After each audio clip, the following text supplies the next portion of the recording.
Un saludo para todos desde Almería, España. Soy Will Graham. Un gusto estar aquí con todos vosotros. Confirmadme por el chat si me estáis viendo y si me estáis oyendo. Las dos preguntas de siempre. Antes de seguir con la clase, decidme si me estáis viendo y si me estáis oyendo. Y os deseo a todos un bendecido día del Señor. Amén. Confirmadme, hermanos, por el chat si me estáis viendo y oyendo. Ok. Creo que esto significa que sí. Muy bien, Álvaro dice que sí. Muy bien, todo bien, excelente. Pues antes de dar paso a nuestro invitado, hoy estamos con este tema fascinante de la expiación de Jesús, por qué murió. Os voy a enseñar aquí los libros que tengo en mi mochila, porque acabo literalmente de regresar de Mallorca.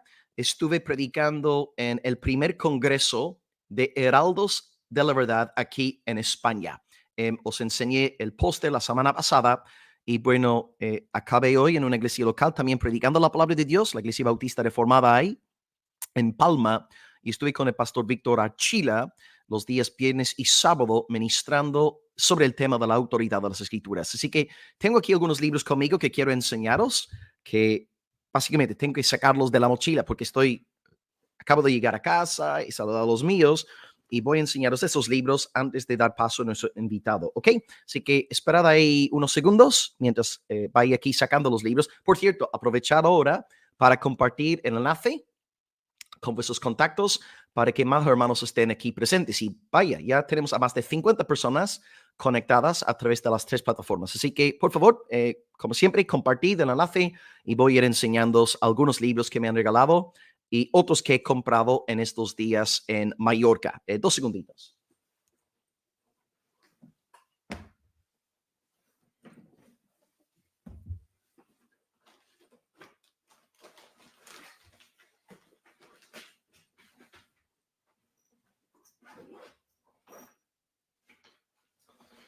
Bueno, a ver, ¿cuántos tengo? 1, 2, 3, 4, 5, 6, creo. A ver, 6 libros que voy a enseñaros, si Dios quiere.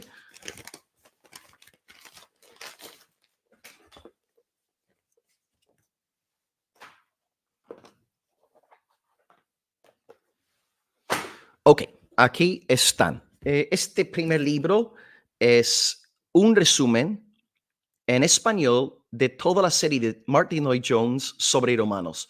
Yo tengo la serie de Martin Lloyd Jones que él hizo sobre romanos, que son, a ver, 12, 13, 14 tomos. Aquí tenéis en español un resumen del Magnum Opus de Martín Lutero. Hermanos, ¿queréis ver el precio de este libro? Yo, de verdad, cuando yo vi el precio, por poco me puse a gritar victoria. Hermanos, 20 euros. 20 euros.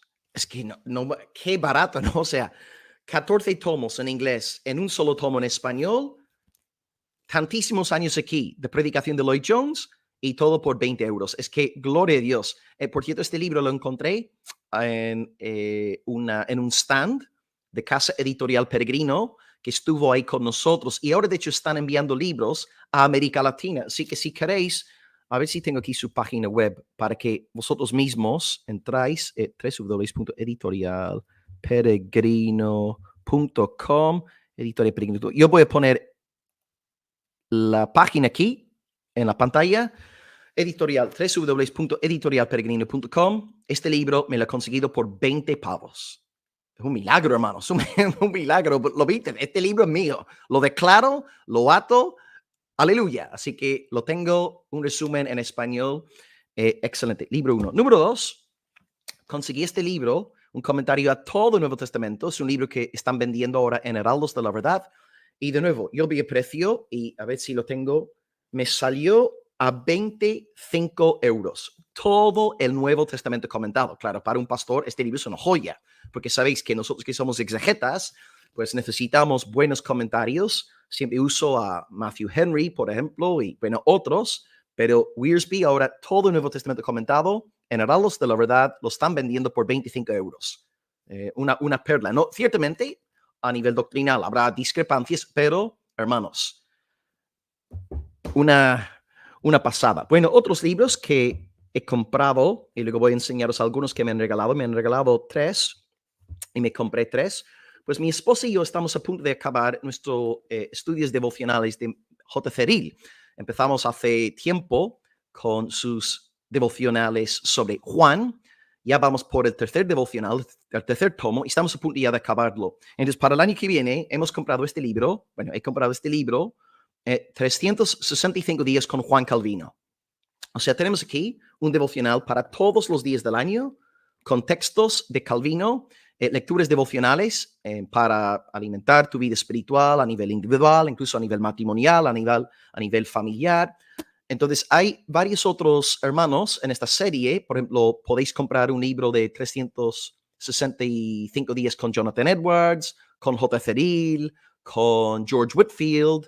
Así que, bueno, magnífico, ¿no? Esto me salió 19 euros y también está en esta página que os estoy ahí enseñando, editorialperegrino.com.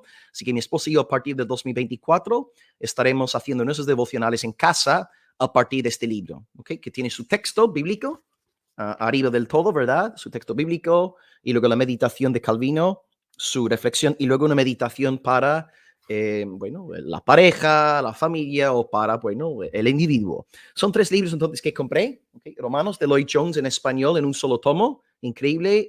Esto me salió a 20 euros. El comentario de todo el Nuevo Testamento de Wiersbe me salió a 25 euros y 365 días con Calvino, 19 euros. Y los libros que me regalaron, pues un comentario a la epístola de Judas, una de las cartas menos conocidas del Nuevo Testamento. Yo, de hecho, expuse la carta de Judas hace como 6 años en la iglesia. Dediqué varias semanas a exponer la carta y me regalaron este libro que también está en editorialperegrino.com. Nos lo regalaron gratis por asistir a la conferencia. Así que La contienda por la fe, este libro ya lo tengo. Ya lo he leído y buenísimo. ¿Okay? Un buen comentario. 2 libros más y luego damos paso a nuestro invitado hoy. Este es el libro que leí ahora en el avión. Como es un libro pequeñito que tiene apenas 80 folios, pues lo he leído ahora. En el avión he venido ahora de Mallorca para Granada y en el avión me leí el libro entero. Tom Pennington, que antes trabajó con John MacArthur en Grace to You. 3 distintivos de un miembro bíblico en la iglesia. Así que libro fácil de entender, también atenta directamente contra este cristianismo digital, ¿no? Personas que no se congregan a ninguna iglesia local, pero sí están en las redes descargando sermones. Y él dice, no. Tú tienes que comprometerte con un cuerpo local. Dios quiere que sus ovejas estén en un rebaño, ¿verdad? Debemos tener cuidado con eso, no convertirnos en cristianos esotéricos. Debemos estar en cuerpos locales. Y el último libro que me regalaron, y esto fue un regalo de Heraldos de la Verdad, y yo no sabía que existiera este libro en español. Porque alguien aquí en el canal me preguntó la semana pasada, Pastor Will, ¿puedes recomendarnos buena literatura sobre la doctrina de la inerrancia? Y claro, yo os enseñé este libro, pero en inglés, porque yo no sabía que este libro existiera en español. El pastor y la inerrancia bíblica. En realidad no es un libro para pastores, es un libro para cualquier creyente que quiera entender las escrituras. Os enseñé el libro en inglés, de hecho lo voy a sacar ya que está ahí, un segundito.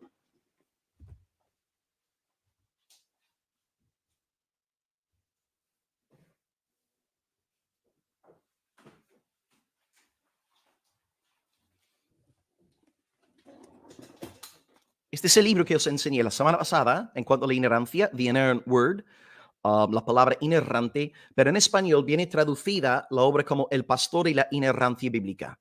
Así que yo, de verdad, no podía creer, es que me puse tan feliz cuando vi que este libro estaba ya en español, porque lo que pasa es que en varias conferencias que yo he dado sobre la bibliología, he usado material de este libro y, bueno, he traducido ciertos párrafos al español en mis ponencias, pero ahora tengo el libro completo en español. Así que, por favor, hermanos, si queréis un libro para defender la ignorancia bíblica, este es el libro que tenéis que conseguir. Y tiene capítulos de, por ejemplo, John MacArthur, Carl Truman, Sinclair Ferguson, Miguel Núñez también escribe uno de los últimos capítulos. Buenísimo. Okay, así que ahí tenéis entonces los libros que me he conseguido, algunos regalos, otros comprados. Y nada, yo estoy muy contento. Así que yo cuando alguien me da un libro me pongo feliz. Me pongo feliz. Y bueno, ya que es Navidad, hermanos, ánimo. Yo estoy abierto a recibir regalos de vosotros, ¿verdad, hermanos? Así que ánimo. Libros. Bueno, vamos a ver si nuestro pastor está ahí presente. Pastor Camilo, estoy con muchas ganas de ver a nuestro querido hermano, que hoy va a estar hablándonos de la expiación del Señor Jesús. Y yo creo que está por ahí. Muy bien, Pastor Camilo, ¿cómo estamos? ¿Qué tal? Dios te bendiga, Will, ¿cómo estás? Sí, de maravilla. ¿Y qué tal hoy en la casa del Señor con los hermanos? Bien, muy bien. Gracias a Dios tuvimos un culto hermoso. El Señor nos bendijo y bueno, contentos. Amén. ¿De qué se predicó hoy en el culto, hermano? Hoy predicamos de el amor y cómo el amor nos ayuda a tener mejores relaciones, a tener mejores juicios, a tener más paciencia con el error del prójimo. Mm. Bueno, basado en el amor. Amén, amén. Yo creo que también Dios es muy sabio, ¿no? En colocarnos en iglesias locales, porque ahí aprendemos también a desarrollar nuestro amor. Porque si solamente tenemos un cristianismo digital y no hay una interacción con los santos en la iglesia, ¿cómo podemos cultivar el fruto del Espíritu? ¿No? Es a través de personas, ¿no?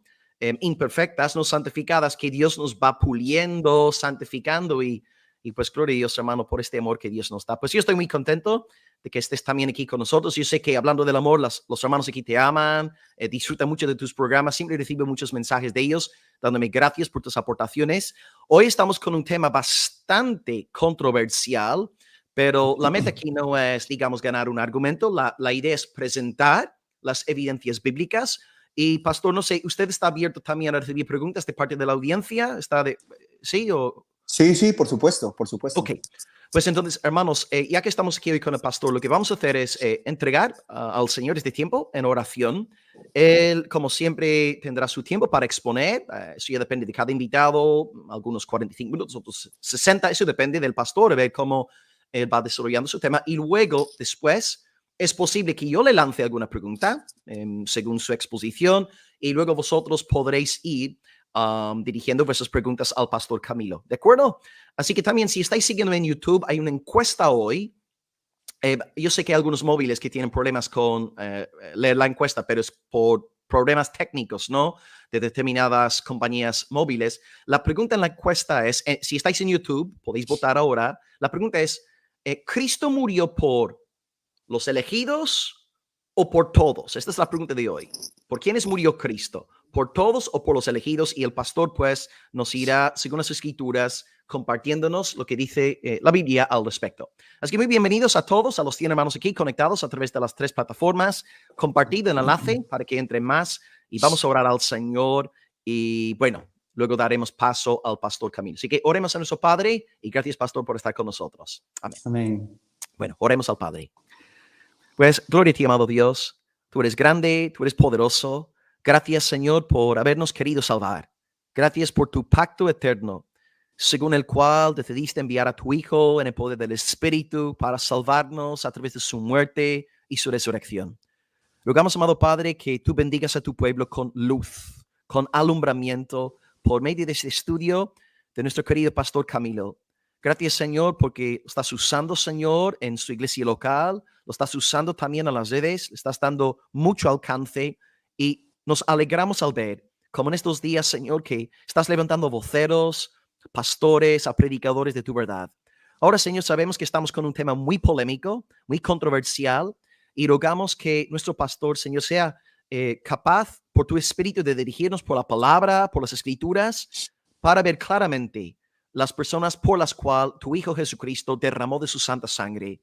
Así que nos acercamos hoy, Señor, con corazones abiertos, con las escrituras abiertas, y estamos abiertos a que tú nos hables, Señor. Así que te pedimos, por favor, que hables a cada miembro de la audiencia, que las personas que luego verán esta grabación después de estar subida a las redes, que tú también les hables, les bendigas y, Señor, que uses el texto bíblico para, Señor, darnos claridad en cuanto a la expiación de nuestro Salvador. Así que bendice al pastor Camilo, bendice su matrimonio, su familia, su iglesia local. Y por favor, que él se sienta, Señor, como siempre, a gusto con nosotros, respaldado por ti y rodeado del amor de los santos, Señor. Te damos gracias, encomendamos todo a ti, pidiéndote que seas glorificado en el nombre de Jesús. Y el pueblo de Dios dice, amén. Gloria al Señor. Amén. Amén. Amén. Muy bien, pastor. Gloria a Todo Dios. tuyo y muchas gracias, hermano. Amén. Bueno, pastor, gracias, gracias, Dios te bendiga. Bueno, muy bien, sí, vamos a tratar el tema de la expiación. Sabemos que, como dijo Will, es un tema muy polémico, es un tema que genera reacciones viscerales y por el que se traba en mucho debate, ¿no? Eh, Nosotros tenemos que ir a las Escrituras para entender la naturaleza de la expiación del Señor Jesucristo, el alcance. Y bueno, pienso que tenemos que siempre tener una sumisión al texto legítima, ¿no? Nosotros como cristianos tenemos que ir al texto no para imponer nuestras ideas, esto es algo que todo cristiano legítimo tiene muy claro, pero también tenemos que ver en el contexto general de las escrituras que, vamos a decir, la cosmovisión es siempre teocéntrica. Anoche justo yo les hablaba a algunos hermanos acerca de esto y les decía, lamentablemente hoy no es suficiente con decir que soy bíblico, porque hay muchas personas diciendo que son bíblicas y hablan cualquier disparate, cualquier delirio, y ellos toman un texto bíblico y por eso piensan que son bíblicos. Entonces, es importante que nosotros seamos bíblicos, pero también ser teocéntricos o ser cristocéntricos, porque eso es lo que nos va a dar a nosotros una interpretación más ceñida a la voluntad de Dios. Es que Cristo está en todas las escrituras. O sea, él mismo dijo que el Antiguo Testamento, las escrituras hablan de él. Cristo dijo así, ¿no? Las escrituras hablan de mí. Entonces, Cristo es el tema central de la Biblia. Si Cristo es el tema central de la Biblia, entonces mi visión tiene que ser teocéntrica, cristocéntrica.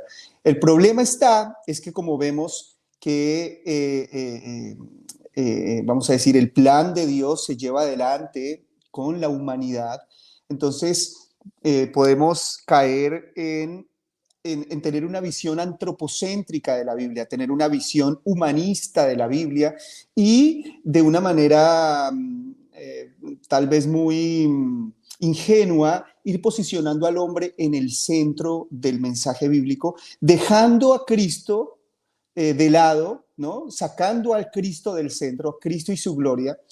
Y entonces, pues eso es lo que ha provocado una infinidad de interpretaciones completamente subjetivas, pero la voluntad de Dios es la gloria de Jesucristo. Eso pienso que cualquier cristiano legítimo, cualquier cristiano en un entendimiento muy básico, sabe que esta es la realidad. Cristo, el propósito de Dios o el propósito de la creación es la gloria de Cristo.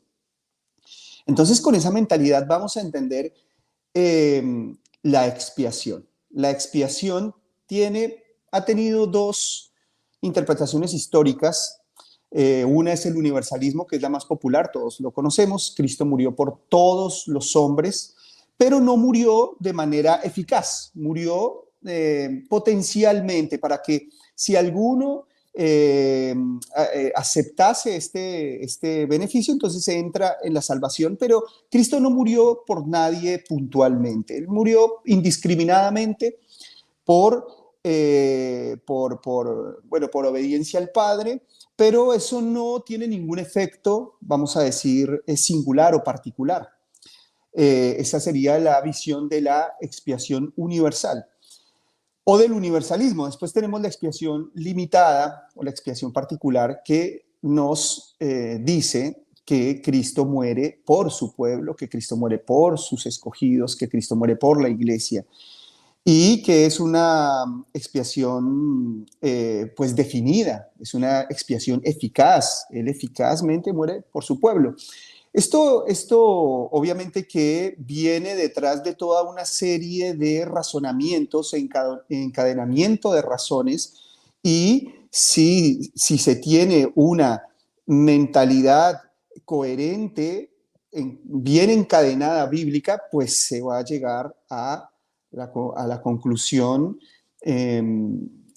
a una conclusión objetiva, ¿no? No van a haber contradicciones. Esta doctrina no puede estar en contradicción a otras doctrinas. Yo recuerdo que había un hermano que decía que algunos calvinistas dicen que son calvinistas de 4 puntos, y entonces este hermano decía, un calvinista de 4 puntos es un arminiano confundido. Y me llamaba la atención y me daba risa, porque sí, es una verdad, es una secuencia lógica todo este asunto, ¿no? Entonces, bien, en estos últimos tiempos donde se ha dado vamos a decir, un neocalvinismo, ha surgido una posición abierta frente a este tema, aunque estas personas, vamos a decir, mantienen la idea de la expiación limitada, la expiación, esta expiación efectiva. Ellos abren la posibilidad a entender que de alguna manera Cristo eh, muere por todo el mundo en un sentido de gracia general. Entonces Cristo muere por su pueblo eficazmente, pero por el mundo, para que ellos, o sea, si fuera por Dios y por mi justicia, tendríamos que estar liquidados ya tendría que venir un trueno y arrasar con toda la raza humana, pero Dios ha tenido paciencia a causa de ese sacrificio de su Hijo que satisface su ira. Eh, entonces, en un sentido de gracia general, se puede llegar a apreciar el sacrificio de Jesús. Esa sería una tercera posición que se conoce como una posición abierta, pero esa posición, aunque es abierta, mantiene la idea de la expiación limitada. Entonces, bien, la expiación, para entender nosotros la expiación, tenemos que entender una palabra clave. Y la palabra clave es sustitución.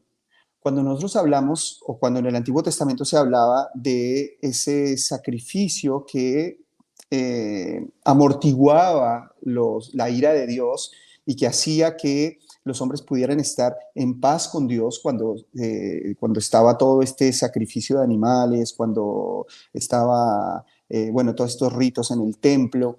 La idea de ese sacrificio era una idea de sustitución. Yo creo que cuando nosotros entendemos que la expiación es sustitución, entonces vamos a empezar a tener más una mentalidad de expiación limitada más que de universalismo, porque la sustitución nos está hablando justamente de que Cristo si muere por mí, entonces ese perdón es efectivo, ese perdón es eficaz. Si nosotros quitamos la palabra sustitución, entonces ahí ya podríamos llegar a tener un pensamiento más universalista. Pero veamos cuáles son los beneficios de la expiación y de esa expiación sustitutiva, de ese sacrificio sustitutivo. Primero, por causa de la muerte de Cristo somos justificados. Por causa de la muerte de Cristo nosotros somos merecedores a la promesa de santificación. Por el sacrificio sustitutivo de Jesús nosotros podemos tener la redención, podemos tener o se ejecuta la propiciación y la reconciliación. Todo esto son beneficios que produce la expiación. Si Cristo muere por alguien, esa muerte, esa sangre es muy, muy poderosa. No podemos pensar que la sangre de Cristo no produce ningún efecto cuando se derrama, si se derrama sobre alguien específicamente. Si la sangre de Cristo se derramase por todos los hombres y todos los hombres no llegasen a ser justificados, santificados, reconciliados, redimidos y a disfrutar de la propiciación, entonces la sangre de Cristo no tendría tanto poder. Una de las cosas que se negocia con el universalismo es el poder de la sangre de Cristo, porque entonces la sangre de Cristo no tiene el poder de santificar, no tiene el poder de justificar a todos. Si Jesús murió por todos, pero no todos son santificados, si no todos son redimidos, si Jesús murió por todos, pero no todos son reconciliados, entonces la sangre de Jesús no tiene tanto poder. Pero si la sangre de Jesucristo tiene un poder y es totalmente efectiva, entonces si Él muere por alguien, ese alguien es justificado, ese alguien es santificado, ese alguien es redimido, ese alguien es reconciliado. Porque la justificación resuelve el problema de justicia que tenemos con Dios. Entonces, si Cristo murió por mí, ese problema debe quedar resuelto. Si Cristo murió por mí, entonces se soluciona el problema de la maldad humana. Porque tengo derecho ahora a la santificación. Entonces la sangre de Cristo, la muerte de Cristo resuelve el problema de justicia, resuelve el problema del mal, resuelve el problema de la esclavitud, porque por causa de la expiación es que somos redimidos Y cuando se habla de redención, se está hablando de liberación. La redención es liberar un esclavo por precio. Entonces, si Cristo muere por una persona, esa persona, Cristo ha pagado para que esa persona sea redimida, sea libre, salga de su esclavitud. Pero si Cristo muere por una persona y esa persona no puede ser redimida, entonces la sangre de Cristo pierde muchísima autoridad, pierde muchísima, vamos a decir, eficacia, ¿no? Y nosotros creemos que la sangre de Cristo es muy importante. La sangre de Cristo nos redime. La sangre de Cristo fue derramada en propiciación con su pueblo. Y la propiciación resuelve el problema de la ira. Cuando se derrama la sangre de Jesús, la ira de Dios es aplacada. Ahora, si la sangre de Cristo se derrama por una persona y esa persona no alcanza la reconciliación con Dios porque no recibe el beneficio de la propiciación, entonces la sangre de Cristo no satisfizo 100% al Padre. La sangre de Cristo no logró el objetivo. Si es que Cristo murió por esa persona y esa persona no alcanzó la propiciación. Y junto con la propiciación, bueno, la reconciliación que resuelve el problema de la enemistad natural que todo hombre tiene contra Dios. Todo hombre es enemigo de Dios por naturaleza. Por naturaleza. Son naturalezas que se oponen. Son naturalezas totalmente contrarias. El doctor Sproul decía que la naturaleza humana es totalmente contraria a la santidad de Dios. Entonces, si la sangre de Cristo es poderosa, si la sangre de Cristo es eficaz, si la sangre de Cristo es efectiva, entonces la sangre de Cristo debe producir sobre aquel por el cual muere justificación, santificación, redención, propiciación y reconciliación.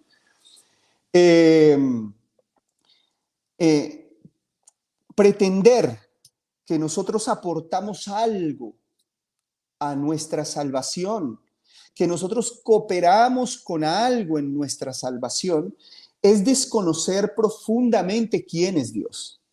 Porque Dios es un ser perfecto, Dios es espíritu infinito, Dios es espíritu puro, infinito. Y la pureza de Dios sobrepasa los límites del entendimiento humano.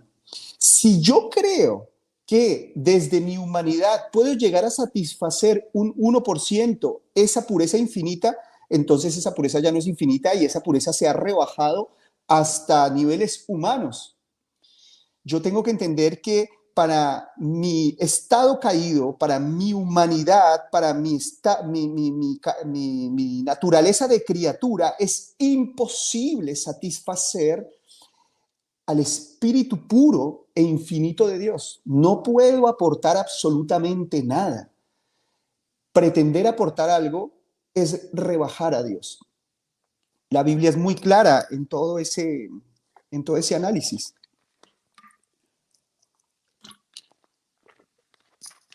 Entonces,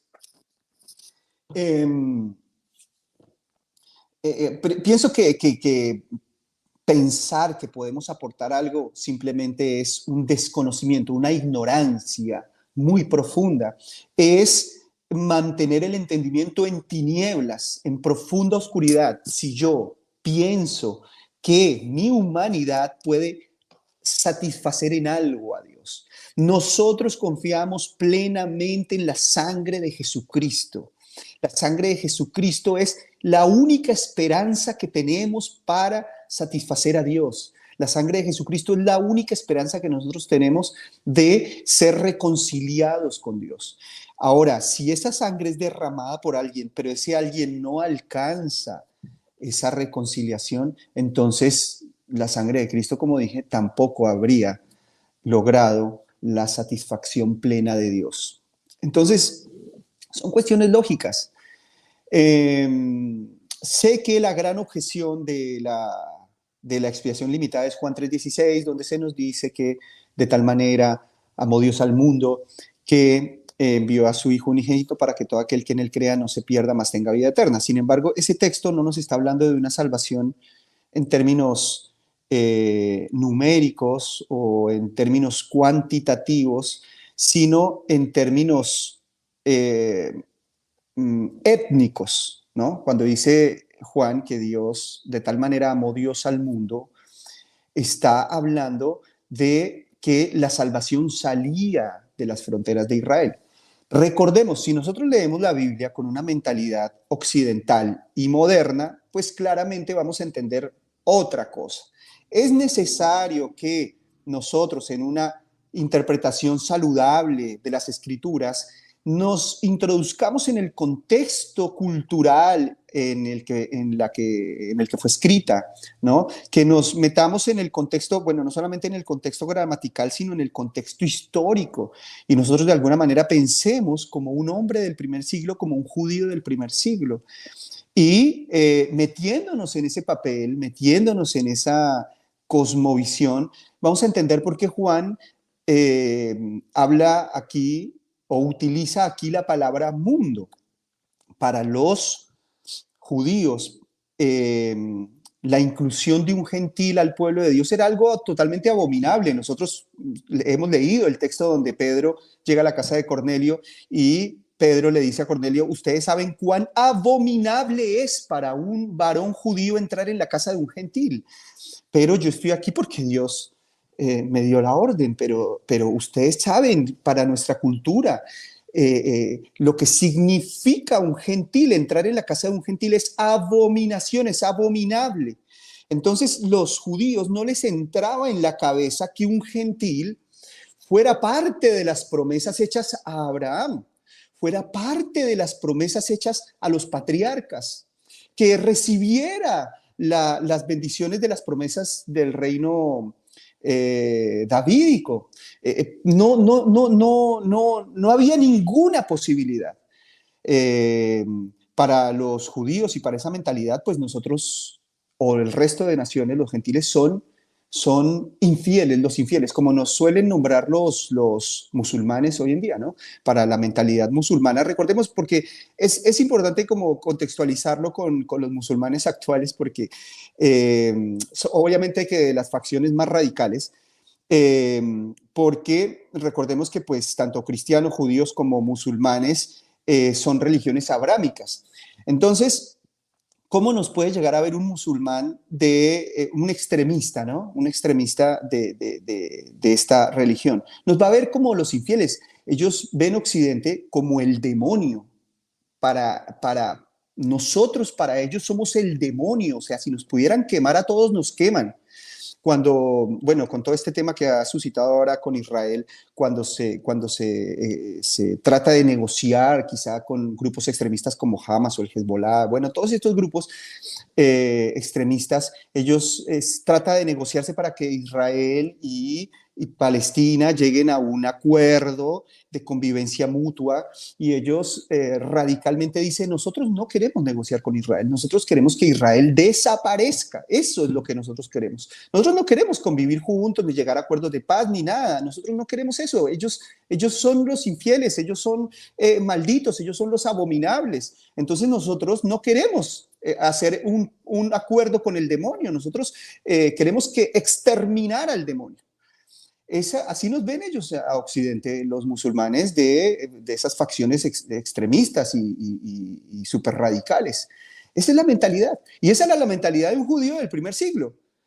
Que ellos tuvieran que entrar a la casa de un gentil era abominable. Pero resulta que por revelación del mismo Antiguo Testamento, el Señor Jesucristo nos enseña que Dios tiene un pueblo en todas las naciones, toda nación, pueblo, tribu, lengua, en todo lado hay personas que pertenecen al pueblo de Dios. Esto era escandalosísimo. Esto era muy escandaloso para la mentalidad de un judío del primer siglo. Esto era abominable, esto era una herejía, esto era como que hoy nosotros dijéramos, hey gente, Dios me dio una revelación, los demonios y Satanás pueden ser redimidos, ellos pueden ser parte del pueblo de Dios porque es una nueva información. Para nosotros eso no cabe en la cabeza, que estos ángeles, que son personas inmateriales, sean parte de la promesa. Bueno, nosotros ya tenemos la revelación cerrada, ya no hay más información que deba ser agregada y entonces nosotros sabemos que el Evangelio no puede ser, o vamos a decir, no ha sido dirigido hacia los ángeles caídos. Ellos ya no tienen más oportunidad. Ellos recibieron su juicio y es un único juicio y es un juicio eterno. Entonces, eso nosotros ya lo sabemos por revelación bíblica. Pero si alguien llegase a decir lo contrario, para nosotros sería totalmente escandaloso. Así era de escandaloso decirle a un judío que un gentil iba a ser parte de la promesa. Pero como se había dado esta revelación, y uno de los grandes argumentos de Pablo es que Abraham no era un hebreo, Pablo allá en todos Romanos y bueno, en toda su teología tan profunda, la teología de Pablo, Pablo le dice a los judíos: chicos, acuérdense que Abraham no era hebreo, acuérdense que Abraham no era un judío, Abraham era un babilonio, Abraham era un caldeo, Abraham era un filisteo, de allá salió, ¿no? ¿De dónde salió Abraham? De Ur de los Caldeos. Y Ur de los Caldeos, pues es toda esa zona donde se dieron las primeras civilizaciones-estado y donde el paganismo era tremendo. Bueno, sabemos que su padre hacía idolatría y entonces Dios llamó a Abraham y le dijo: de ti haré una nueva nación, de ti haré un pueblo que va a ser mi pueblo. Entonces Pablo recurre a ese argumento para decirle: chicos, también dentro de los gentiles Dios tiene otro pueblo, por favor, ténganlo presente, tengan presente que ustedes no son descendientes de un hebreo, ustedes son descendientes de un gentil. En esta argumentación es que Juan escribe: de tal manera amó Dios al mundo. Él no estaba hablando en un sentido cuantitativo, él estaba tratando de hacerle entender a destinatarios judíos que la salvación sobrepasaba las fronteras de Israel. Ese era todo el propósito y ese era el propósito de Pablo, y en los textos que parecen ser contrarios, lo que se está haciendo énfasis es en eso, la inclusión gentil, pero no es el texto no tiene una intención cuantitativa, tiene una intención étnica. Y yo pienso que en ese contexto cultural se apaga toda discusión, porque es demasiado claro y es demasiado contundente. Entonces, si nosotros leamos Juan 3:16, que dice así: porque de tal manera amó Dios al mundo, ¿no? El cosmos, y esta palabra cosmos en griego tiene un significado literal, pero también puede tener un significado figurado, ¿no? Si ustedes buscan la palabra en Strong y cómo es su uso en griego, es un uso, se le puede dar un uso literal y también se le da un uso figurado, ¿no? Todas las lenguas tienen estas características. Y esta palabra aquí tiene un uso figurado, no es un uso literal. Es clarísimo que no es todo el mundo. Nosotros tenemos un texto donde usa la misma palabra en griego, en Lucas 2:1, donde dice lo siguiente: aconteció en aquellos días que se promulgó un edicto de parte de Augusto César, que todo el mundo fuese empadronado. Este primer censo se hizo siendo Cireno gobernador de Siria. Entonces acá el autor, que en este caso es Lucas, él usa la palabra cosmos también de una manera figurada, ¿no? Ya sabemos que no todo el mundo, de una manera cuantitativa, de una manera numérica, tenía que ser empadronado. Él simplemente hace uso de esta palabra, vamos a decir, ilustrando que toda la población de ese momento pues tenía que empadronarse. Entonces, no es una sola vez que se usa esta palabra de manera figurada, y además que, como dije, nosotros tenemos que entender la intención del autor, tenemos que entender la intención del autor y hacia quién estaba destinado el texto. Entonces es muy claro. Pienso que es uno de los argumentos, vamos a decir, más fuertes, esa contextualización cultural histórica. El versículo bueno, dice, de tal manera amó Dios al mundo que ha dado a su Hijo unigénito para que todo aquel que en él cree, todo aquel que en él cree, no se pierda, mas tenga vida eterna, lo que significa que si algún gentil de por allá afuera creía en Cristo, entonces él también iba a experimentar la salvación. En ese momento, la cosmovisión de la salvación era establecer el reino político de Israel, destruir a sus enemigos y vivir en paz en la tierra que Dios les había prometido. Ese era el fin de todas las cosas. La apocalíptica en la mente judía era un día de destrucción de gentiles. Esa era la apocalíptica en la mentalidad judía. Para un judío, ellos estaban esperando con ansias en qué momento venía el Mesías para acabar con todos los gentiles y establecer finalmente a Israel como una nación gobernante sobre toda la creación. Entonces, bien, para que todo aquel que en él cree no se pierda, mas tenga vida eterna. Sin embargo, bueno, aquí ya estamos viendo cómo la salvación sí traspasaba las fronteras de Israel. Y el versículo 17, mire lo que dice, porque no envió Dios a su Hijo al mundo para condenar al mundo, para condenar al cosmos, sino para que el mundo sea salvo por él. ¿Qué es lo que están diciendo? Como los judíos estaban pensando, ellos estaban esperando, contando los minutos de que la ira de Dios viniera, cayera sobre los impíos y los destruyera, porque ellos estaban esperando que Dios vengara todas las injusticias.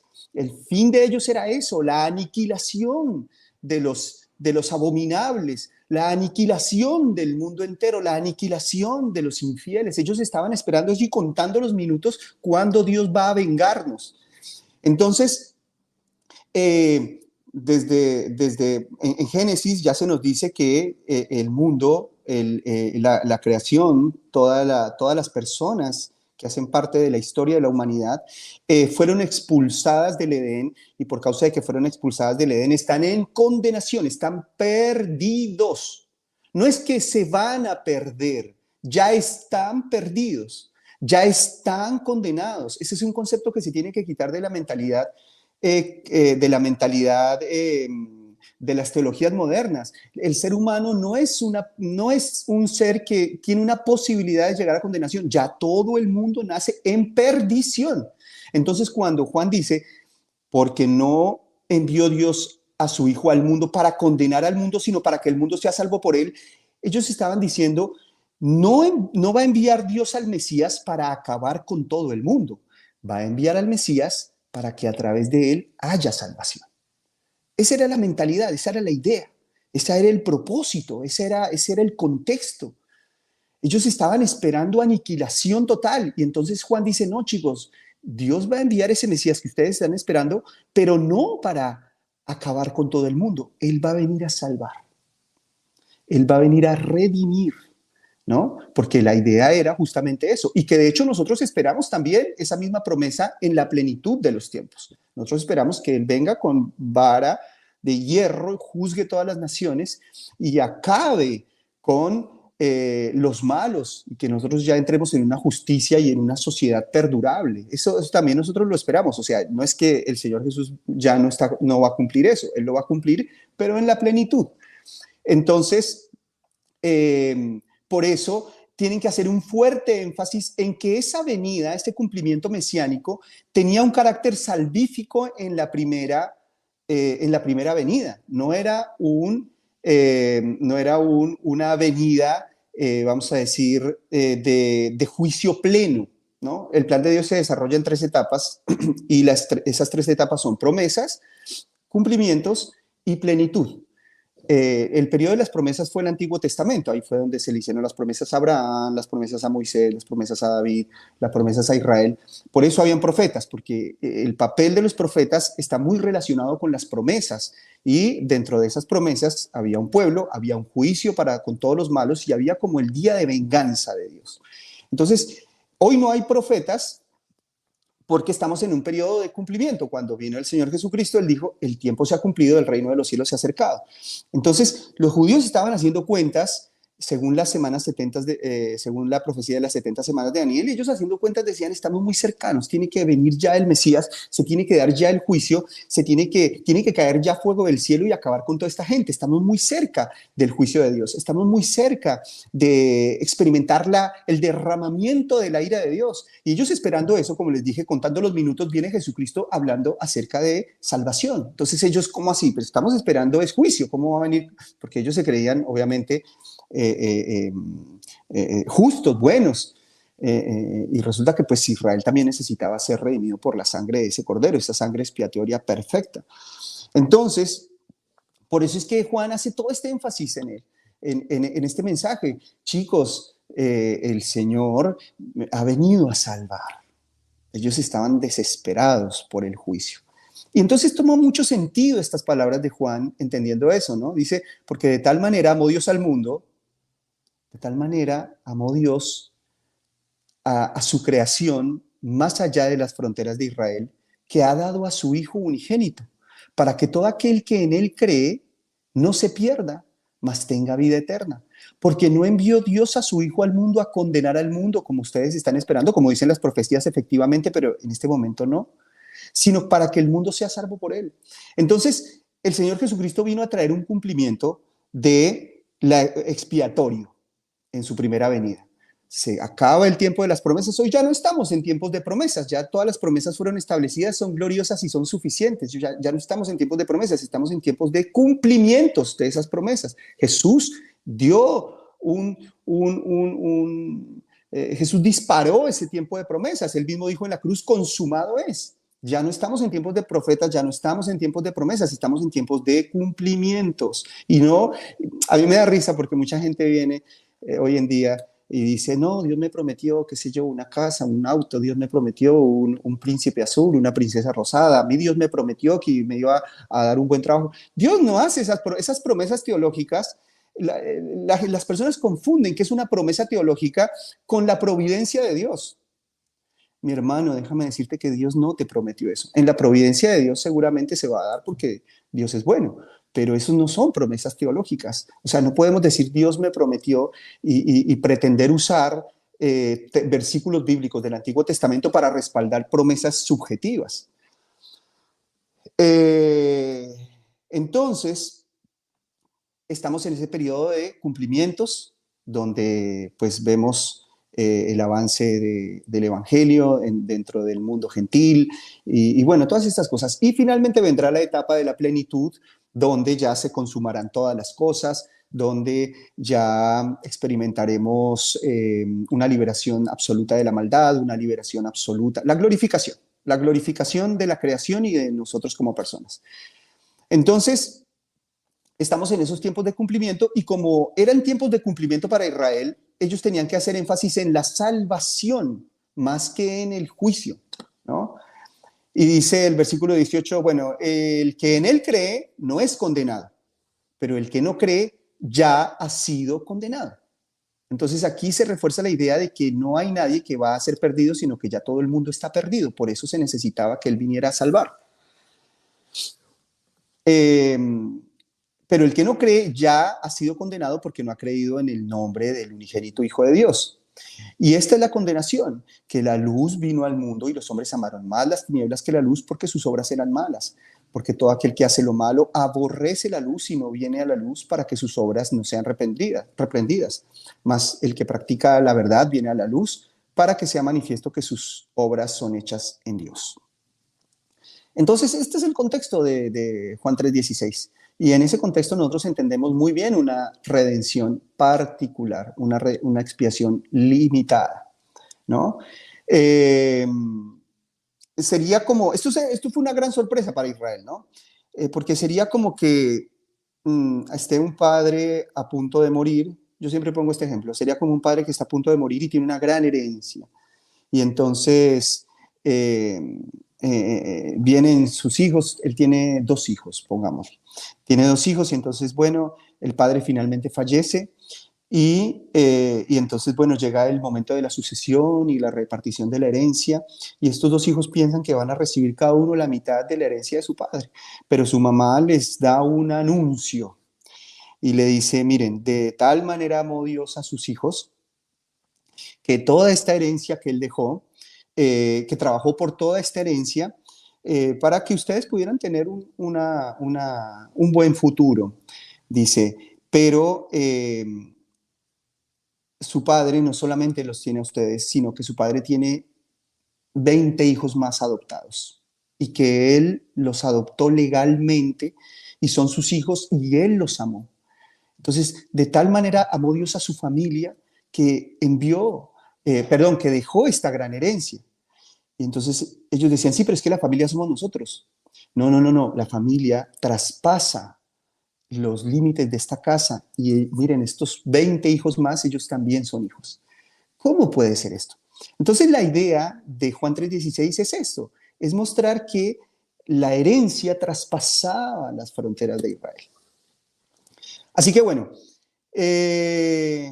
nosotros vamos a ver cada uno de los aspectos que yo mencioné de los beneficios de la expiación brevemente, con textos bíblicos, porque pues es importante. Y nosotros tenemos que entender que la expiación, como dije, es un perdón perfecto. Si Cristo muere por mí, yo obtengo un perdón perfecto de Dios.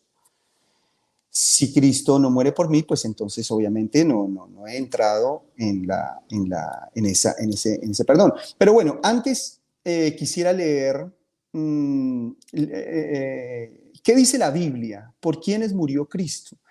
Nosotros tenemos varios textos explícitos donde se nos dice que Cristo muere por la iglesia, Cristo muere por sus ovejas, Cristo muere por su pueblo, Cristo muere por sus amigos y Cristo muere por muchos. Y en ninguno de estos textos se nos da una idea universalista de la expiación. Si nosotros leemos Efesios 5:25, allí se nos dice que Cristo muere por su iglesia y es un texto muy monergista. Dice así, maridos, amad a vuestras mujeres así como Cristo amó a la iglesia y se entregó a sí mismo por ella, para santificarla, habiéndola purificada en el lavamiento del agua por la palabra, a fin de presentársela a sí mismo una iglesia gloriosa que no tuviese mancha, ni arruga, ni cosa semejante. Esto es sustitución perfecta, esto es expiación particular, porque cuando dice la Biblia que Cristo amó de tal manera a la iglesia que se dio a sí mismo por ella, por su iglesia, por su esposa. ¿Para qué? Para santificarla, como habíamos dicho. O sea, si Él muere, la consecuencia, si Él muere por la iglesia, la consecuencia es la santificación de la iglesia. Es imposible que Cristo muera por alguien y ese alguien no sea santificado. Recordemos que la santificación no es algo que yo hago para Dios. La santificación es algo que Dios hace por mí, para salvarme. Entonces, dice, para santificarla, habiéndola purificado en el lavamiento del agua por la palabra, a fin de presentársela a sí mismo, una iglesia gloriosa que no tuviese mancha ni arruga ni cosa semejante. Aquí claramente se nos dice que Cristo muere por la iglesia en sustitución por la iglesia con el propósito de santificarla. Con lo cual, enfatizo en esto, la consecuencia de que Cristo muera por una persona es que esa persona recibe el beneficio de la santificación. Y la santificación resuelve el problema del mal en la naturaleza humana. La naturaleza humana tiene un problema, que está inclinada al mal. Su mente, su corazón,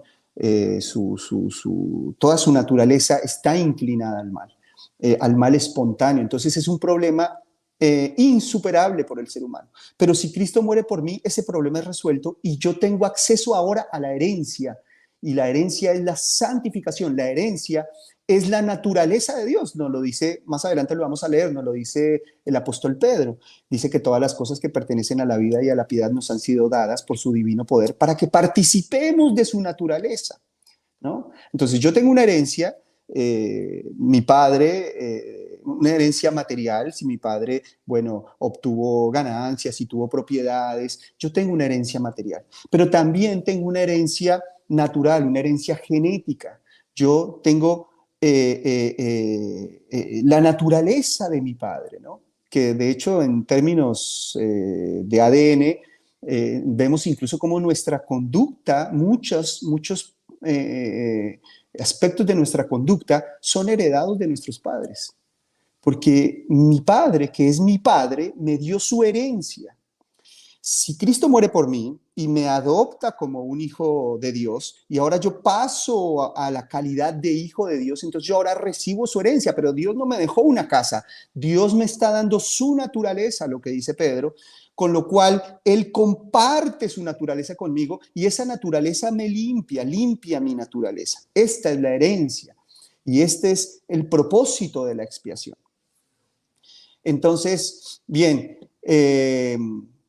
Cristo muere por la iglesia. Otro texto que dice que Cristo muere por la iglesia es Hechos 20:28, dice así: por tanto, mirad por vosotros y por todo el rebaño que el Espíritu Santo os ha puesto por obispos para apacentar la iglesia del Señor, la cual Él ganó con su propia sangre. Cristo muere por su iglesia. Cristo muere por las ovejas. Yo soy el buen pastor y el buen pastor su vida da por las ovejas. San Juan 10:11.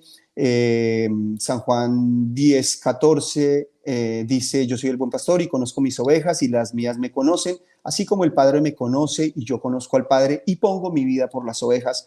Juan 10:14.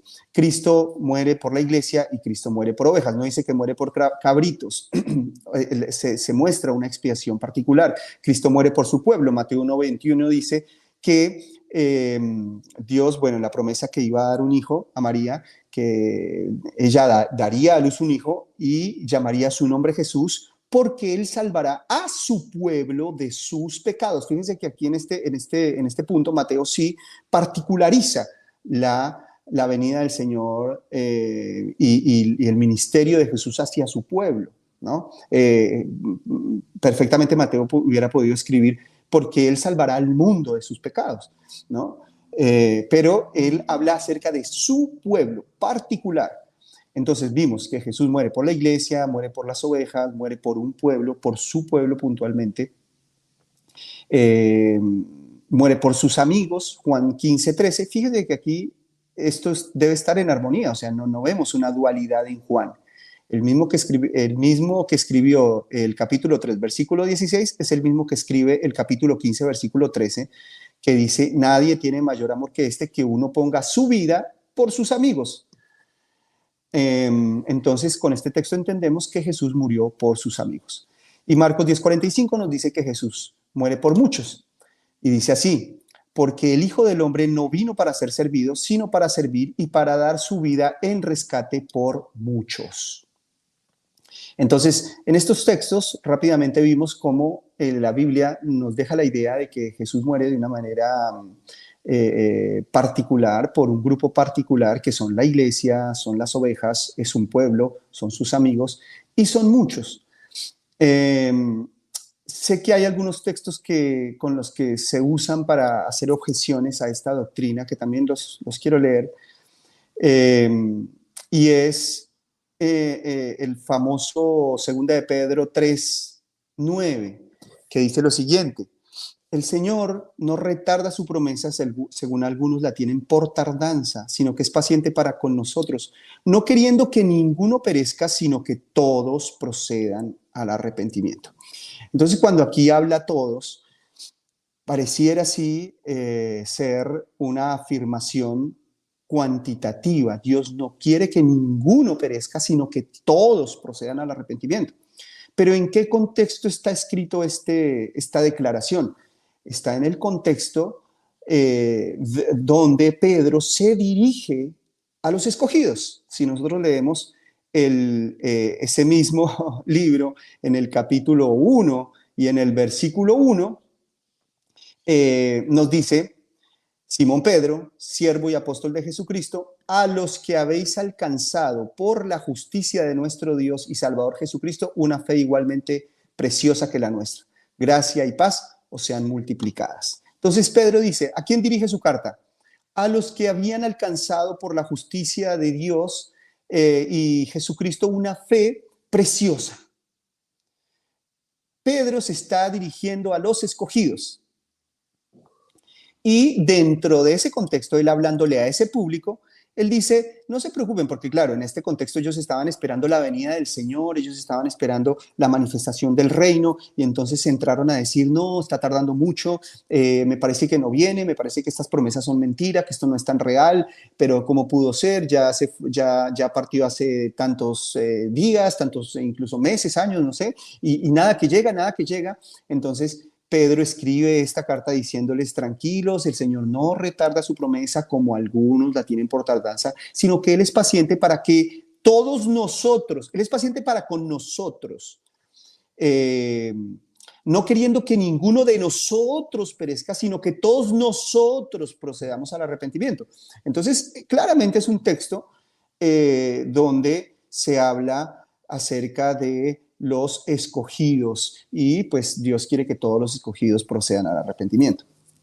Pero Dios desarrolla su plan a través del curso natural de la historia. Entonces, bien,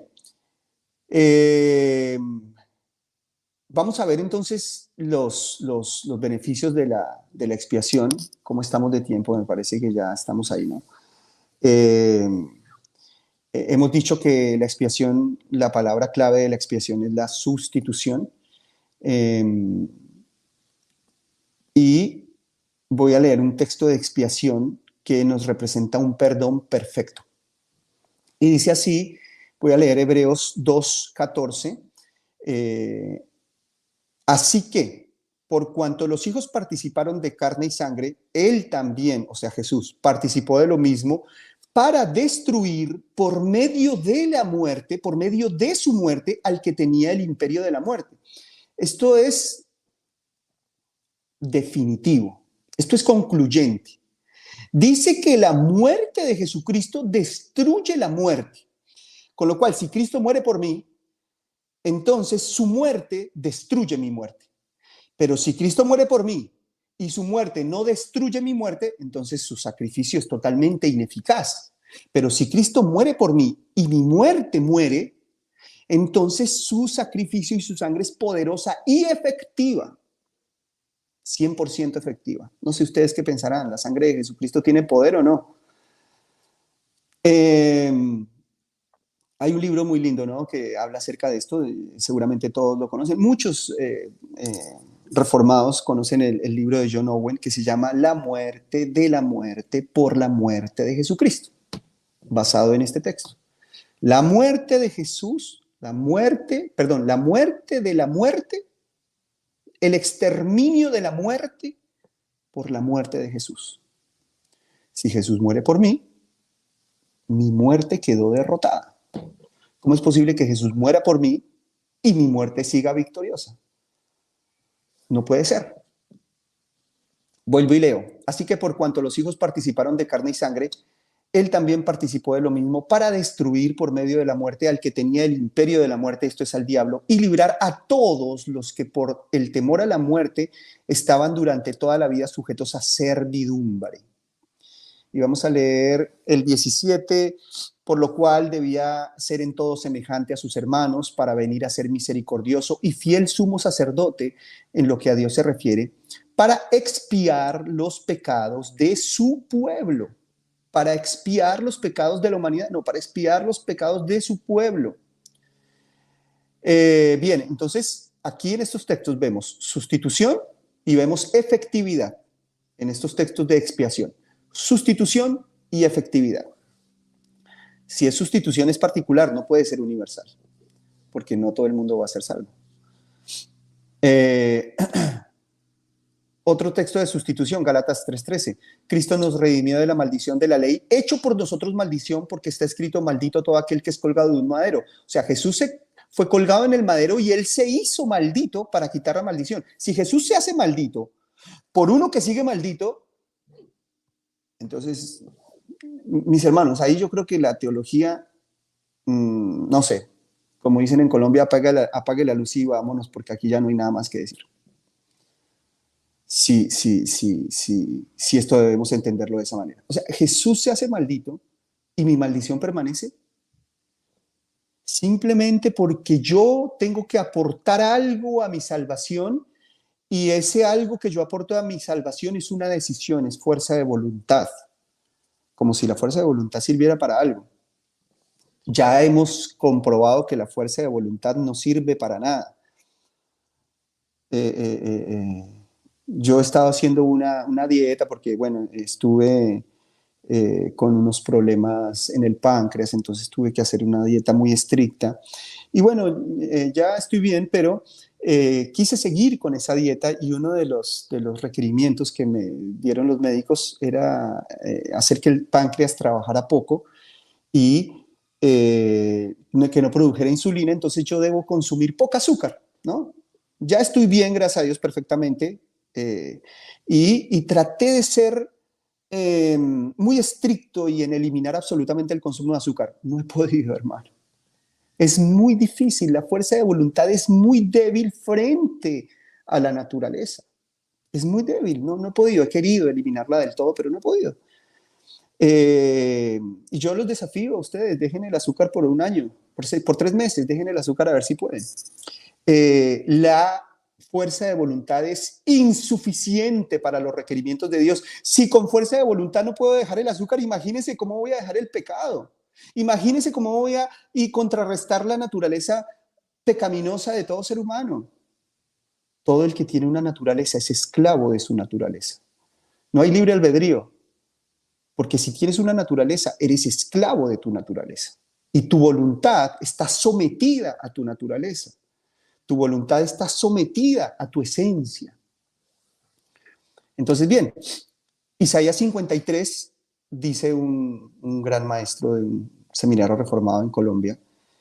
Él dice, Isaías 53 es un especialista en términos de expiación y sustitución. Y vamos a leerlo rápidamente. Dice así, 53:1. ¿Quién ha creído a nuestro anuncio y sobre quién se ha manifestado el brazo de Jehová? Subirá cual renuevo delante de él, y como raíz de tierra seca no hay parecer en él ni hermosura. Le veremos, mas sin atractivo para que le deseemos. Despreciado y desechado entre los hombres, varón de dolores, experimentado en quebrantos. Y como que escondimos de él el rostro, fue menospreciado y no lo estimamos. Ciertamente, versículo 4, llevó él nuestras enfermedades. Si Cristo se llevó mis enfermedades, ¿por qué yo las sigo teniendo? O sea, o yo coopero con la salvación y yo tengo un nivel de naturaleza divina, eh, o, o el sacrificio de Cristo es completamente insuficiente. Cuando la Biblia dice que ciertamente Él llevó nuestras enfermedades, obviamente que no está hablando de enfermedades físicas, corporales. Él está hablando de la enfermedad del alma, él está hablando del pecado. Acá este contexto tenemos que entenderlo como el pecado, porque si Jesús llevó las enfermedades físicas, corporales de todo el mundo, entonces ¿por qué la gente se enferma? ¿Por qué Pablo tenía un aguijón en la carne? ¿Por qué eventualmente todos los cristianos deberán enfrentar la muerte? Entonces, si bien es cierto, él sana, clarísimamente él sana, cuando este texto está hablando de que él llevó nuestras enfermedades, sufrió nuestros dolores, está hablando de que él quitó la enfermedad del pecado, la lepra del pecado.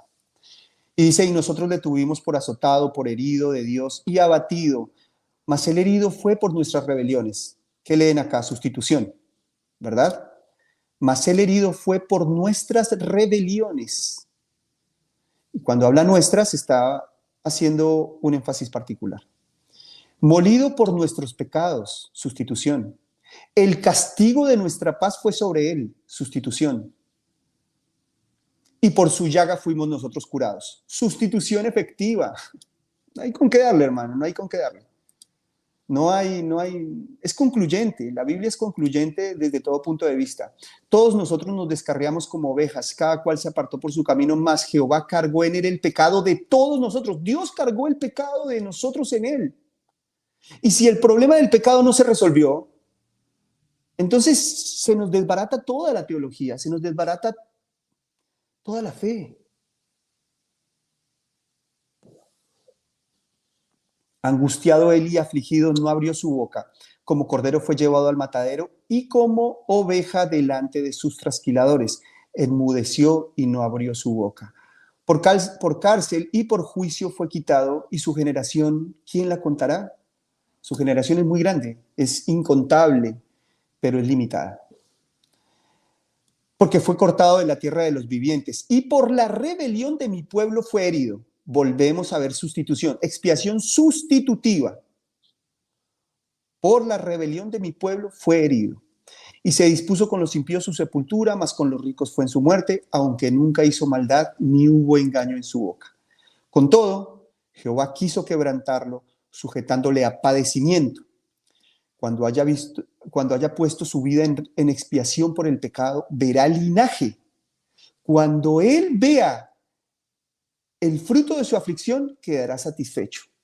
Morí por ustedes y ustedes son salvos. Nadie los arrebató de mi mano. Cuando haya puesto su vida en expiación por el pecado, verá linaje, vivirá por largos días, y la voluntad de Jehová será en su mano prosperada. El versículo 11 es hermosísimo. Verá el fruto de la aflicción de su alma y quedará satisfecho. Por su conocimiento justificará mi siervo justo a muchos y llevará las iniquidades de ellos. Y yo coincido con este maestro de que yo les comentaba, ahora no recuerdo el nombre, lamento, porque pues para darle el crédito de esta frase, él dice, Isaías 53 es un especialista de expiación limitada. Mi siervo justo a muchos y llevará las iniquidades de ellos. Por tanto, yo le daré parte con los grandes y con los fuertes repartirá despojos, por cuanto derramó su vida hasta la muerte y fue contado con los pecadores, habiendo llevado el pecado de muchos de vuelta, no de todos, y orado por los transgresores. La expiación es sustitutiva.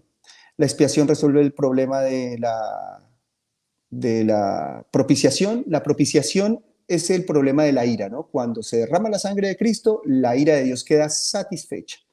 También es sustitución, también es un perdón perfecto, también Dios queda, la justicia infinita de Dios queda aplacada. Todo esto lo vemos, todos estos conceptos teológicos los voy a resumir en Romanos capítulo 5, porque por un tema de tiempo, y solamente voy a hablar de santificación, pero en este texto voy a leer acerca de la reconciliación, la justificación y la propiciación. Entonces, Romanos 5:5 dice, justificados pues por la fe tenemos paz para con Dios. Entonces, ¿esto qué es? Justificados pues por la fe tenemos paz. O sea, aquí hay justificación y tener paz para con Dios es reconciliación. Aquí se dan estos dos efectos en este texto, ¿no? Para con Dios por medio de nuestro Señor Jesucristo, porque también tenemos entrada en la fe a esta gracia en la cual estamos firmes y nos gloriamos en la esperanza de la gloria de Dios. Y si nosotros leemos a partir del versículo 9, vamos a leer desde el 8. Mas Dios muestra su amor para con nosotros también nos da una idea de particularidad. Mas Dios muestra su amor para con nosotros, en que siendo aún pecadores, Cristo murió por nosotros. Pues mucho más estando ya justificados en su sangre, por él seremos salvos de la ira, propiciación. Si Cristo murió por mí, seré salvo de la ira de Dios. Es así, es sustitutivo. Porque si siendo enemigos fuimos reconciliados, aquí nos da el beneficio de la reconciliación, o sea, volvemos en amistad con Dios, fuimos reconciliados con Dios por la muerte de su Hijo, mucho más estando reconciliados seremos salvos por su vida. Y no solo esto, sino que también nos gloriamos en Dios por el Señor nuestro Jesucristo, por quien hemos recibido ahora la reconciliación. Entonces nosotros vimos 5 aspectos de la expiación, que era, bueno, la expiación y que tenemos que entender la expiación sustitutiva, ¿no? Era propiciación, resuelve el problema de la ira. Justificación, resuelve el problema legal. Santificación, resuelve el problema del mal. Reconciliación, resuelve el problema de la enemistad. Y termino con santificación. Hebreos 10:10 dice así: en esa voluntad somos santificados mediante la ofrenda del cuerpo de Jesucristo, hecha una vez y para siempre. Y ciertamente todo sacerdote día tras día está día tras día ministrando y ofreciendo muchas veces los mismos sacrificios que nunca pueden quitar los pecados. Esto era el sacerdocio levítico, ellos sacrificaban todo el tiempo, pero no podían quitar los pecados. El versículo 12 dice, pero Cristo, habiendo ofrecido una vez para siempre un solo sacrificio por los pecados, se ha sentado a la diestra de Dios. De ahí en adelante, esperando hasta que sus enemigos sean puestos por estrado de sus pies, porque con una sola ofrenda hizo perfectos para siempre a los santificados. Y nos atestigua lo mismo el Espíritu Santo. Con una sola ofrenda hizo perfectos para siempre a los santificados. Entonces, mis hermanos, bueno, yo termino acá y corrí un poco porque no quería gastar mucho tiempo, quería centralizar las ideas, pero termino con esto. La expiación de Jesucristo es de naturaleza sustitutiva y eso es lo que nos deja todo el contexto bíblico, es la idea que nos deja todo el contexto bíblico, por lo cual entendemos que Jesús murió por su pueblo. Amén. Amén, pastor. Muchísimas gracias. Excelente la exposición, como siempre. Me encantó la forma en que explicaste lo de 2 de Pedro 3:9, ¿no? Él es paciente para con nosotros, no queriendo que ninguno perezca. Esta explicación fue estupenda. Tengo aquí bastantes preguntas. Simplemente hoy, hermanos, no voy a recibir tantas preguntas porque, bueno, como podéis ver, voy vestido de forma muy elegante. De hecho, hoy creo que estoy hasta más guapo que el pastor Camilo, ¿no? Y todos sabemos que el pastor Camilo es el pastor más bello que hay en América Latina, pero hoy le he superado. Pero bueno, ya, como sabéis, he estado de viaje hoy, prediqué esta mañana, he venido ahora a Almería y así que hoy no puedo tardar tanto porque necesito echarme. Estoy aquí, bueno, estoy vivo gracias a la enseñanza, porque si no fuera por esta buena enseñanza estaría ahora dormido. Así que vamos a recibir algunas preguntas de la audiencia. Os voy a dar 30 segundos para dejar vuestras preguntas. Ya tengo algunos textos. El tema es que hay personas aquí preguntando por Juan 3:16 y el pastor. El tema es que yo creo que hay algunos hermanos que se han conectado tarde y no han visto que usted ya abordó el tema. Así que, hermanos, vamos a volver en 30 segundos. Os doy 30 segundos para teclear las preguntas y estaremos con el pastor Camilo hablando sobre la expiación limitada. Nos vemos en 30.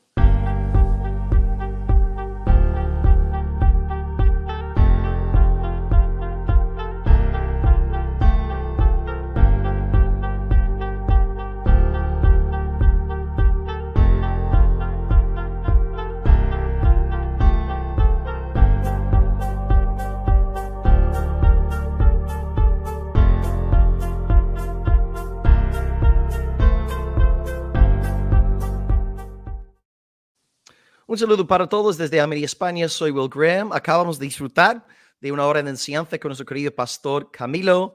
Él está hablando con nosotros sobre el tema de la expiación limitada. Ahora, lo que vamos a hacer ahora es grabar, como siempre, una sesión de preguntas y respuestas con el pastor. Y aquí tenemos bastantes preguntas. El tema es que hay varios hermanos que están preguntando sobre cosas que ya fueron tocadas en su exposición. Así que mejor en aquellos casos... o simplemente no voy a lanzar la pregunta, o a lo mejor el pastor de forma muy resumida puede repetir. Yo sé que hay personas que están entrando tarde y luego en esta sección de preguntas y respuestas hay a lo mejor ciertas personas que no han visto la exposición, pero bueno, vamos a empezar por aquí con algunas preguntas. Yo no sé si, pastor, de una forma muy breve, porque tengo bastantes preguntas sobre Juan 3:16, si podéis repetir muy brevemente lo que has dicho, porque tengo aquí como 6 preguntas sobre Juan 3:16. Me imagino que no habrán visto lo que has dicho, pero si podéis repetir brevemente la esencia de cómo encajar Juan 3:16 con la expiación limitada, por favor. Bueno, Juan 3:16 tiene una intención étnica y no una intención cuantitativa. Eso significa que cuando el apóstol Juan escribe que de tal manera amó Dios al mundo, él estaba intentando argumentar que Dios no solo tenía un propósito con Israel, sino que también de toda nación, tribu, lengua y pueblo, Dios tenía también hecho promesas, vamos a decir. Entonces, como dijiste, si pueden ver el video, retroceder el video cuando se suba, ahí van a entender qué significa esto, que la intención del autor era una intención étnica y no cuantitativa. Sí. Y yo creo que hay un buen ejemplo en el propio Evangelio de Juan, ¿no? Por ejemplo, en Juan 1:29, el Bautista dice, he aquí el Cordero de Dios que quita el pecado del mundo. Y por supuesto, ahí Juan no está diciendo que Jesucristo literalmente quita el pecado de todo el mundo, porque si fuese así, todos iríamos al cielo. O sea, el propio Evangelio de Juan te enseña otros textos que utilizan cosmos en un sentido limitado. No está, de hecho, hubo una cita muy buena que usaste del empadronamiento, ¿no? Que todo el mundo fuese empadronado, pero desde luego no todos los seres humanos fueron empadronados, es un mundo ya limitado, así que gracias, pastor, por haber aclarado esto. Y hermanos, por favor, podéis ver esta grabación, sigue todo aquí online en mi canal y podéis poner la enseñanza del pastor si entrasteis tarde. Stefania pregunta, yo no logro entender todo, soy muy joven y desde pequeño me enseñaron que Cristo murió por todos los seres humanos. ¿Por qué ese concepto no puede ser bíblico? O sea, ¿por qué no es bíblico decir que Jesucristo murió por todos los seres humanos? Porque ese concepto le quita poder al sacrificio sustitutivo de Cristo. Si Cristo muere por todos los seres humanos y todos los seres humanos no son regenerados, los seres humanos. O sea, la sangre de Cristo toca un corazón y ese corazón queda limpio de maldad. Si una persona tiene un corazón egoísta, entonces la sangre de Cristo convierte esa naturaleza en naturaleza generosa.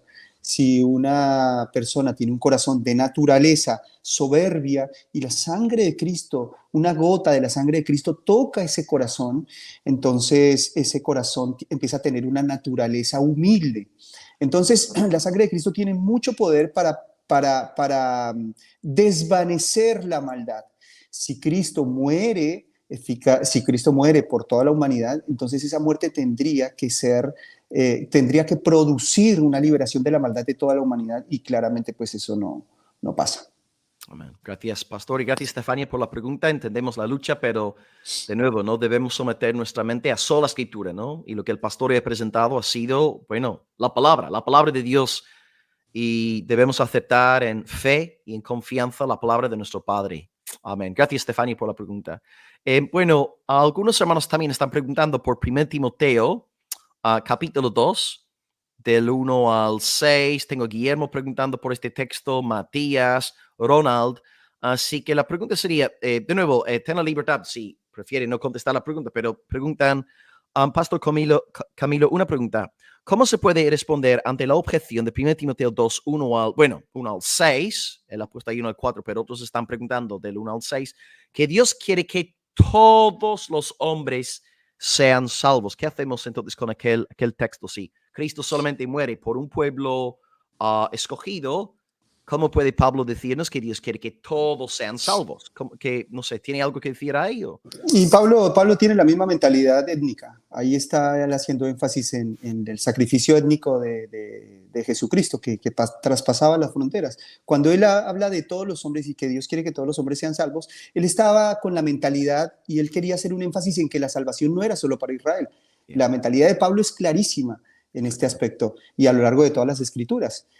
Ahora, algunos teólogos han intentado decir que Dios tiene el deseo de que todos se arrepientan, pero que su voluntad judicial pues es determinante, que nosotros como seres humanos podemos ver que tenemos un deseo, pero nuestra voluntad es otra y vamos en contra de nuestro deseo.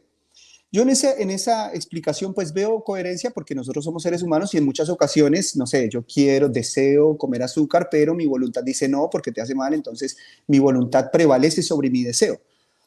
Sin embargo, yo pues soy sincero y no veo esa explicación 100% teológica porque pues Dios no tiene estos problemas en su esencia divina, en su esencia perfecta. Sin embargo, bueno, respeto porque, pues, qué sé yo, tampoco podemos pretender conocer o entender a Dios. Una de las grandes verdades de la teología es que Dios es incognoscible, Dios no lo podemos comprender. y si lo pudiésemos comprender, entonces Dios sería muy diminuto. Entonces, yo creo que más bien venir a este texto, sí, haciéndole el contexto cultural, gramatical, yo puedo entender perfectamente que esto es la mentalidad de Pablo está haciendo énfasis, él quería decirle, él peleaba todo el tiempo con los judíos. Gálatas es una lucha contra los judíos y decirle, pero bueno, los gentiles no los circunciden, y era un problema este tema. Entonces, en la mentalidad de Pablo, él escribe esto. Pero bueno, está la otra respuesta teológica que fue la que mencioné, pero encuentro que puede llegar a tener algún problema. Amén, amén. Y Sin yo embargo, también. perdóname, que Sí, yo sí, lo que quería decir es que también pues algunos textos que son oscuros los entendemos a la luz de los textos más claros, y como dije en la exposición, Isaías 53 es un especialista en eso. Creo que Isaías 53 articula muy bien toda esta idea para que la podamos entender. Amén, amén. Yo también creo que el propio texto revela que Pablo, desde luego, no está hablando en el sentido de todos los seres humanos, porque claro, siempre se enfocan en el versículo 4, Dios quiere que todos los hombres sean salvos, pero en el griego, en el versículo 1, Pablo le dice al joven Timoteo, desde luego, pastor de una iglesia gentil, Éfeso, versículo 1, Pablo dice a Timoteo ahí, exhorta ante todo a que se hagan rogativas, oraciones, peticiones y acciones de gracias por todos los hombres. Es decir, en el griego es exactamente la misma frase. Entonces, ¿qué está pasando ahí? Pablo literalmente se está pidiendo al joven Timoteo que ore por cada ser humano sobre la faz de la tierra. Pues desde luego que no, porque pobre Timoteo nunca habría salido de aquel culto de oración, ¿verdad? Ahora hay 8,000,000,000 de personas en el mundo. O sea, desde luego, 1 Timoteo 2:1, cuando Pablo dice a Timoteo que ore por todos los hombres, no está pidiendo que literalmente clame por los 8,000,000,000 de personas. O bueno, no sé cuántas personas hubo en la tierra en aquel entonces. Entonces, sí, el versículo 1 no quiere decir todos los hombres en el sentido absoluto de la palabra, tampoco el versículo 4, tampoco el versículo 6. O sea, el propio contexto revela que Pablo no está hablando de todos los seres humanos, y creo que es lo que usted ha dicho, ¿no? Tiene mucho más sentido entender que Pablo está hablando aquí en términos, lo que dice, que Dios tiene un propósito más allá de Israel. Cristo es el Cordero de Dios inmolado por los pecados del mundo. Sí, desde luego, por los pecados de Israel, pero también por los pecados de los gentiles. Así que, excelente, pastor. Y muchos hermanos, mira, Yeseni dice, excelente, pastor, excelente respuesta, pastor. Gracias. También un hermano está preguntando sobre un texto. Yo, de hecho, tengo un sermón, una exposición entera sobre este versículo. Pero bueno, no sé si quisieras decir algo al respecto. Yo sí tengo, yo estudié este texto, de hecho tengo un sermón, a ver si puedo compartirlo por el chat, pero preguntan ahora, pastor, por 2 de Pedro 2:1, y yo, de nuevo, yo tengo una predicación de 1 hora sobre este versículo en su contexto, y habla sobre, a ver, lo voy a buscar aquí en la Biblia, 2 de Pedro 2:1. Habla de que hubo falsos profetas entre el pueblo, como habrá entre vosotros falsos maestros, introducirán encubiertamente herejías destructoras, y aquí está la parte importante, aún negarán al Señor que los rescató, atrayendo sobre sí mismos destrucción repentina. Entonces dicen, ¿veis que Cristo puede morir por una persona y esta persona luego puede ser destruida? Entonces, ¿qué hacemos con esto, no? Si dicen que si Cristo rescata a una persona y esta persona luego puede ser condenada. ¿Qué hacemos ahí? Porque la lógica es entonces, ¿ves? Cristo ha muerto por los falsos maestros. Porque estamos diciendo, Cristo solamente ha muerto por su pueblo, pero aquí está diciendo que ha muerto por, bueno, supuestamente están diciendo que ha muerto por los falsos maestros. No sé si tiene algo que decir al respecto. Exponlo, que tienes la ¿Sí? idea. Sí, sí, sí. Ok, pero quiero una ofrenda especial, pastor? Yo quiero al menos $5,000, Bueno, Está bien. bueno, a ver, voy a compartir, hermanos, un enlace al sermón y os doy algunas. De nuevo, el sermón dura, yo creo que 1 horita, si no me acuerdo mal. Este sermón que tenéis ahí por el chat, lo estoy publicando por YouTube y por Face. Ahí tenéis yo desgloso el texto en su contexto. Y en efecto, dice que negarán al Señor que los rescató. Debemos leer toda la palabra en su contexto, ¿verdad? Un principio hermenéutico fundamental. Leemos cada texto en su contexto. Y en 2 Pedro capítulo 2, el autor llega a la conclusión de que esos perros han vuelto su vómito esos cerdos han vuelto a su lodo, ¿verdad? Entonces Pedro nos está diciendo, en la conclusión de todo lo que ha venido diciendo en el capítulo 2, que estos falsos maestros son cerdos, son perros. Y vemos también que fueron liberados, en el sentido exterior de la palabra, de las contaminaciones del mundo. Por ejemplo, ahí el versículo 20 dice que ellos ciertamente escaparon de las contaminaciones del mundo. Entonces, ¿qué pasa con estos falsos maestros? Durante un tiempo, ellos están en la iglesia visible. Y aquí recalco el adjetivo visible. No llegaron a formar parte de la iglesia invisible porque eran falsos profetas entre el pueblo. No eran falsos profetas del pueblo, sino entre el pueblo. Entonces ellos fueron, externamente hablando, liberados de la contaminación del mundo, de la idolatría pagana, etcétera, entre el pueblo de Dios y empezaron a divulgar su veneno, su falsa doctrina. Entonces, después de un prolongado tiempo, volvieron a su vómito, volvieron al lodo, manifestando que realmente no eran del Señor. No habían sido salvados por Dios, no eran verdaderos creyentes. Entonces, lo que debemos entender aquí es que cuando está hablando aquí de un rescate, están hablando en términos de una liberación temporal de los efectos malignos del paganismo, pero ellos, después de un periodo de tiempo, regresan al lodo, regresan a su vómito. Y creo que hay un texto paralelo que nos ayuda a entender esta idea. Es Judas 1, versículo 5, y esta frase es fortísima, ¿eh? Dice Judas 1:5, Judas y 2 Pedro 2 comparten 78% del material, o sea, son dos capítulos muy parecidos. Judas 1:5 dice que quiero recordaros, ya que una vez lo habéis sabido, que el Señor, habiendo rescatado o salvado al pueblo, sacándolo de Egipto, después destruyó a los que no creyeron. Eso es impactante. Entonces, te está diciendo que hubo gente que experimentó una liberación externa en el Éxodo porque pasaron por el Mar Rojo, pero Dios luego destruyó a los que no eran de la fe. Eso es exactamente lo que tenemos en 2 de Pedro. Gente dentro de la iglesia que se hacen pasar por verdaderos pastores, predicadores, profetas, pero no son nacidos de nuevo y por tanto heredan la condenación, heredan el lodo, heredan el vómito. No estamos hablando de verdaderos creyentes. Así que ahí tenéis algunas pinceladas en el mensaje, entre más detalles, pero ahí tenéis una especie, ¿no? de al menos introducción al tema. Y gracias, Valentino, por esa pregunta. Ok, y vamos a acabar con una última pregunta. Sí, Marcos dice ahí, esos perros jamás fueron regenerados. Exactamente. Entonces debemos interpretar cada texto en su contexto. 2 de Pedro 2:1 no lo podemos divorciar de todo el capítulo 2 de Pedro 2. Y vemos claramente que son perros, no eran nacidos de nuevo. Excelente. Y excelente. Bueno, hubo una pregunta más por aquí, se me fue porque como estaba metido ahí en la respuesta. A ver, no es el perro nunca deja. Exactamente, el perro nunca deja de ser perro. Exactamente. 5 años en la iglesia, un perro sigue siendo un perro. Y rescatado, porque cuando se habla de rescate, o sea, cualquier impío podría llegar a decir, uy, Dios me rescató de, ponerle de la muerte prematura o de un juicio anticipado, Dios me rescató y es una realidad, porque Dios hace salir el sol sobre justos y sobre impíos.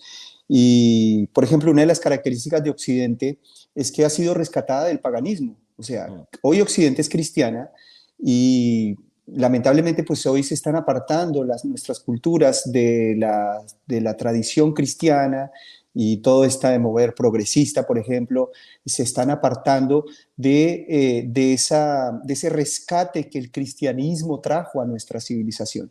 Y se han apartado y ahora pues están volviendo pues a su vómito, al vómito natural de la naturaleza humana. Exactamente, exactamente. Sí, es pastor.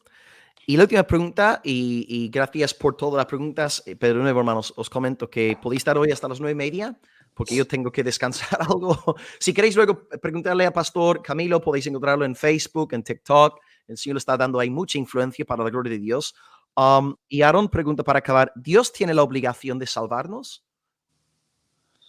No, Dios no tiene la obligación de salvarnos. Él está plenamente satisfecho en Él mismo y en el círculo de amor que tiene con su Hijo y con el Espíritu Santo. De hecho, que Dios no necesitaba, vamos a decir, hacer una creación. Dios era pleno sin nosotros. pero Dios en su infinito amor extendió sus límites de amor e hizo esta creación que nosotros hoy conocemos, ¿no? Entonces, nosotros vemos que el mundo existe por amor, el universo existe por amor, porque hoy podría no haber nada, pero es más amoroso que haya algo. Entonces, la causa de la existencia del universo es el amor. Wow, wow, qué fuerte, ¿no? Eso es increíble, ¿no? El beneplácito de Dios. Gloria al Señor, es que increíble. ¿Quién le torció el brazo? ¿Quién le manipuló? Nadie, porque Él quiso, porque es amoroso, es bueno. Bendito sea el nombre del Señor. Pues muy bien, pastor. Amén. Yo creo que vamos a estar juntos. Os comento que el pastor Camilo estará aquí, si no me acuerdo mal, el lunes, sí, lunes que viene creo que es, lunes 18 de diciembre estará el pastor con nosotros en un canal, en un programa especial llamado TikTokeando para la Gloria de Dios. Estará el pastor Camilo, Sebastián Céspedes, Marjorie de la Paladina de Cristo. Pastor, ¿usted se acuerda del apellido de Marjorie? ¿Es López? ¿Puede ser? La Ay, hermana no que está en recuerdo en este TikTok momento. Yo la conozco como Paladina de Cristo, ¿no? En las redes sí, sociales. sí. Sí. Entonces vamos a tener al pastor Camilo, al hermano Céspedes, a Marjorie de Paladina de Cristo, que también en TikTok ahora mismo, vamos, millares y millares de personas están siguiendo sus vídeos.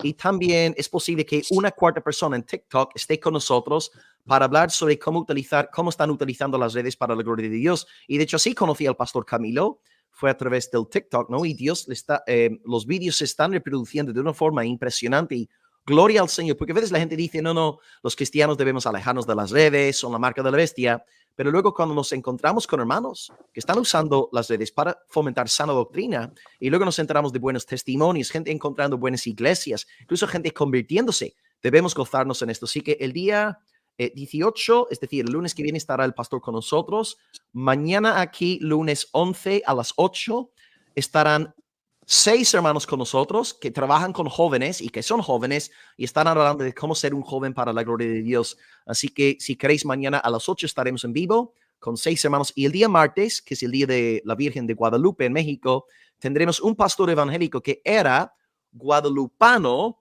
Él se convirtió al Señor y está en el ministerio y él estará compartiendo su testimonio de cómo Dios lo rescató de su fe católica romana, de seguir a la Virgen de Guadalupe. Y ahora él sirve como pastor evangélico en Atlanta, Georgia. Bernardo Ríos estará con nosotros el martes, día 12 a las 6 de la tarde. Así que no sé, pastor, voy a pedirte que ores como siempre para despedirnos. No sé si quisieras decir algo a los hermanos antes de apagar hoy. No, bueno, que gracias y que espero que gracias por su atención y que pues estas ideas que pudimos trazar sean como ese canal para que sigan profundizando, investigando y bueno, fortaleciendo su fe en el Señor. Amén. Pues antes de acabar, por favor, dinos dónde podemos encontrarte en las redes, pastor, y luego oraremos. Perfecto. Bueno, me pueden encontrar como Juan Camilo Tovar en Facebook, YouTube, Instagram y en TikTok, Teología en un Minuto. Así que, bueno, por allá los espero. Amén. Pues, pastor, si quisieras entonces despedirnos y muchísimas gracias por la enseñanza de hoy y gloria a Jesucristo por esta sangre de nuevo pacto que nos limpia de todo pecado. Aleluya. Amén, oramos. Amén. Señor, te damos gracias.